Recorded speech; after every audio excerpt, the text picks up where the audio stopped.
A V fistula ಅಂದರೆ ಏನು? A V fistula ಅಂದರೆ ಆರ್ಟ್ರಿ ಮತ್ತು ವೆಯ್ನ್ನ ಆಪ್ರೇಷನ್ ಮೂಲಕ ಕನೆಕ್ಟ್ ಮಾಡೋದು. ಅದು ಏನಕ್ಕೆ ಬೇಕು? ಡಯಾಲಿಸಿಸ್ ಮಾಡೋಕ್ಕೆ ಬ್ಲಡ್ ಫಾಸ್ಟಾಗಿ ಫ್ಲೋ ಆಗಬೇಕು.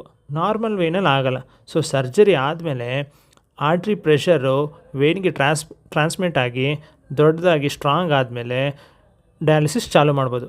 ಸೊ ಇದಾಗೋಕ್ಕೆ 1.5 ತಿಂಗಳು ಬೇಕು.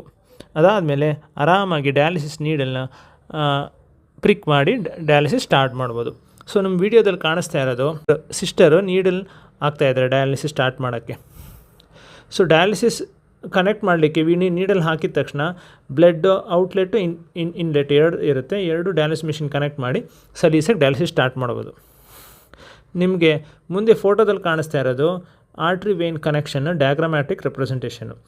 ಸೊ ಸೇಮ್ ಎ ಫಿಸ್ಟುಲಾ ಹೇಗೆ ಕಾಣುತ್ತೆ ಅಂತ ನಿಮ್ಗೆ ಅರ್ಥ ಮಾಡಲಿಕ್ಕೋಸ್ಕರ ಅದು ಫೋಟೋ.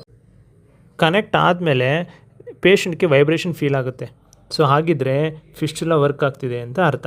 ಇನ್ನು ಕೆಲವರು ಆಪ್ರೇಷನ್ ಅಂದರೆ ಏನೋ ಮೆಷಿನ್ ಹಾಕಿದ್ದಾರೆ ಒಳಗಡೆ, ಎ ಫಿಸ್ಟುಲಾ ಅಂದರೆ ಮೆಷಿನ್ ಅಂದ್ಕೊಬಿಡ್ತಾರೆ. ಸೊ ಎ ಫಿಸ್ಟುಲಾ ಅಂದರೆ ಮೆಷಿನ್ ಅಲ್ಲ, just a connection between artery and vein. So ಅಷ್ಟೇ ವಿಷಯ. ನೆಕ್ಸ್ಟ್ ಸಿಗ್ತೀನಿ. ಬಾಯ್.